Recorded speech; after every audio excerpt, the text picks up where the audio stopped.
All right, we're going to talk a little bit more about how cardiac output can actually be controlled in both the autonomic nervous system, your ANS, and various hormones can have influences on the heart and affect your cardiac output. Okay.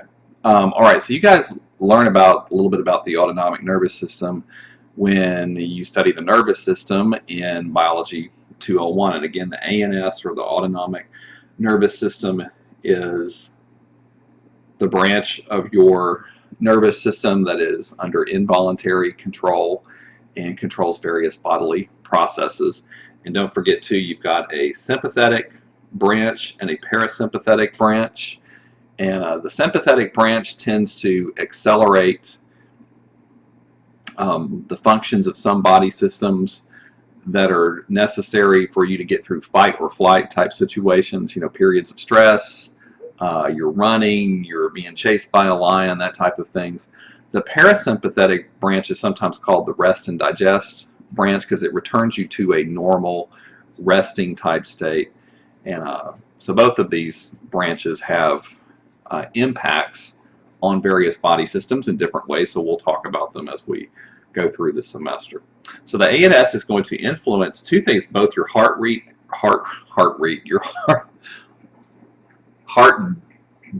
and contraction strength.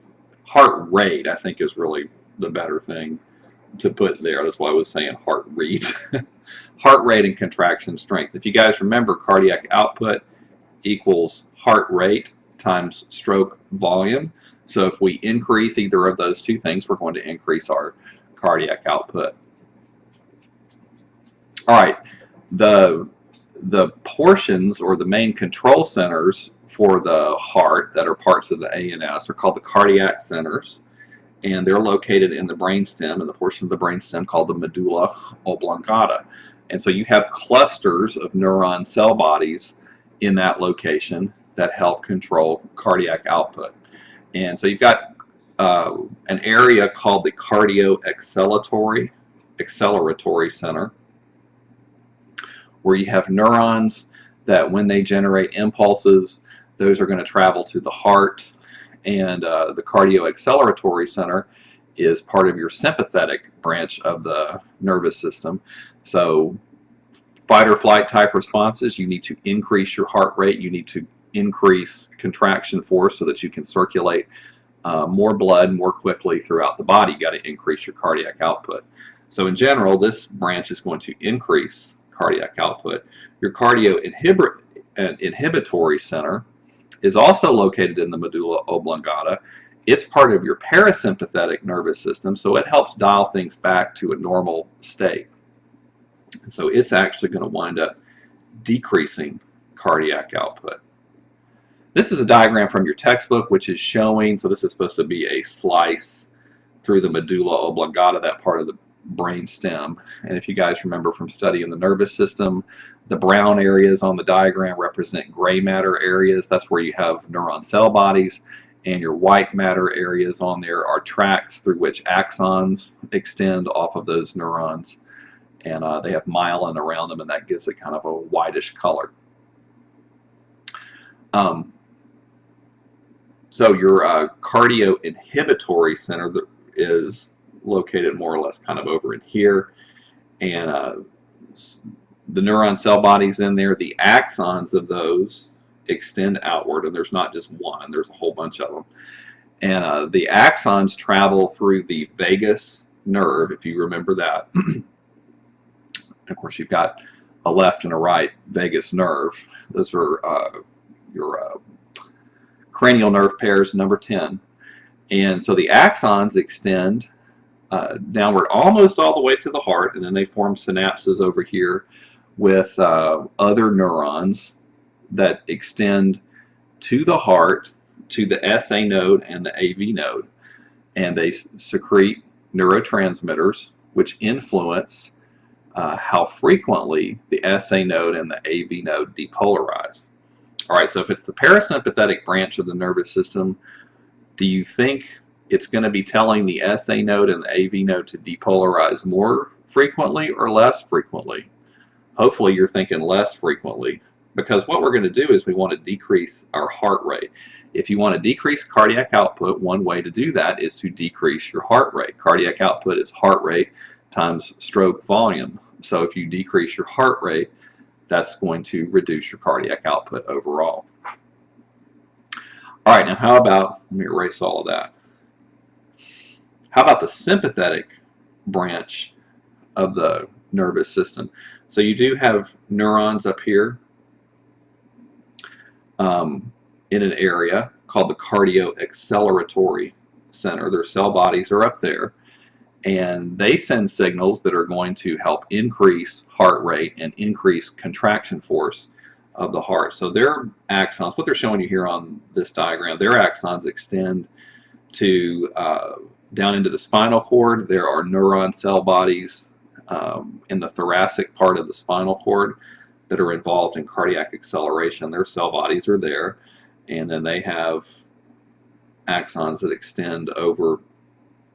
If you guys remember maybe the sympathetic chain, you may have studied that runs alongside the spinal cord, forms synapses with cell bodies in that sympathetic trunk that runs alongside the spinal cord there. Axons come out for those and branch out and form synapses with the SA node, the AV node, and then also the walls of the heart. So all of those, the neurons involved with that are parts of the sympathetic nervous system. And so the ones that are reaching out and making contact with the SA node and the AV node are going to help increase heart rate. The ones that are making contact with the walls of the ventricles are going to increase your stroke volume, because they're going to stimulate more forceful contractions. So you're going to squeeze more blood out of the ventricles with each heartbeat. Okay, so again, just to kind of review some of this, your sympathetic nervous system, emotional, physical stressors will increase sympathetic nervous system activity. You need to increase your cardiac output to get through stressful situations. Or it can be emotional too, like you get nervous about a test or nervous because you got to give a speech. You guys know that your heart rate goes up. Your heart might feel like it's about to beat out of your chest. That's because the sympathetic nervous system is sending these impulses to the heart, which stimulate more frequent depolarizations at the SA and the AV nodes. That's going to cause more frequent heartbeats, and the cardiac muscle cells are stimulated to contract more forcefully. Norepinephrine, NE, is the neurotransmitter that's released from those neurons, and it causes the SA node and the AV node to fire more frequently. The parasympathetic nervous system opposes acetylcholine is its neurotransmitter that is secreted, and it affects the SA and the AV node, and it does that by hyperpolarizing. So it actually stimulates potassium channels to open in the cell membranes of the cells in the SA and the AV nodes. And so rather than starting out here before you start to spontaneously depolarize and generate an action potential, if you open up potassium channels, potassium has a positive charge. So if you're letting out positively charged ions from inside the cells, you're actually going to go down like this. The inside of the cell is going to become more negative, so it's going to lower the voltage. That's hyperpolarization. The inside of the cell has become even more polarized than it normally would be, so it takes longer. It's more difficult to depolarize and generate an action potential that's going to wind up leading to a heartbeat. A resting heart is said to exhibit vagal tone. It's parasympathetic, or it's under parasympathetic influence. And what that means is, yes, we've talked about how the SA node will depolarize on its own and cause a heartbeat, but under normal resting circumstances, the parasympathetic branch of your nervous system, your cardiac inhibitory center, is sending impulses through the vagus nerve, and influencing the SA and the AV nodes. So it's keeping them from depolarizing as quickly as they would if that influence was not occurring. So at rest, your parasympathetic nervous system is keeping your heart rate dialed down. All right, what about hormones that can affect your heart rate? Some of this we've already discussed, but we'll review it again. Epinephrine is, of course, a very close relative of the norepinephrine produced by the sympathetic nervous system. That is a hormone secreted by the adrenal medulla.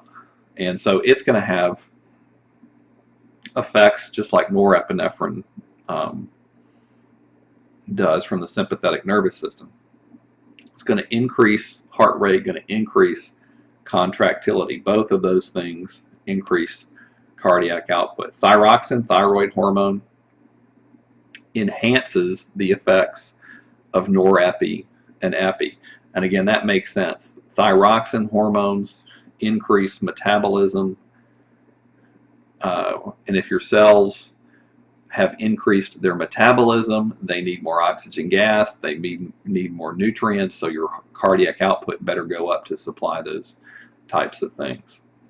And as we've also talked about earlier, intra and extracellular ion concentrations have to be maintained within proper homeostatic ranges in order for the heart to function properly. Calcium ions play a very important role in action potentials and contraction, and potassium ion concentrations are important for generation of those action potentials as well.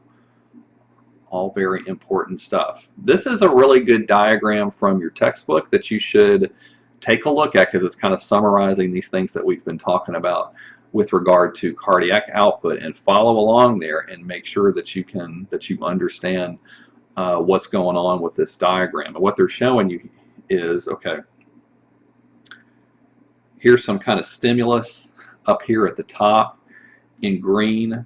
These are the physiological responses that take place due to the stimulus, and down in here our result is increased cardiac output. So we'll just follow along with a couple of these things. The ones over here on the left hand side,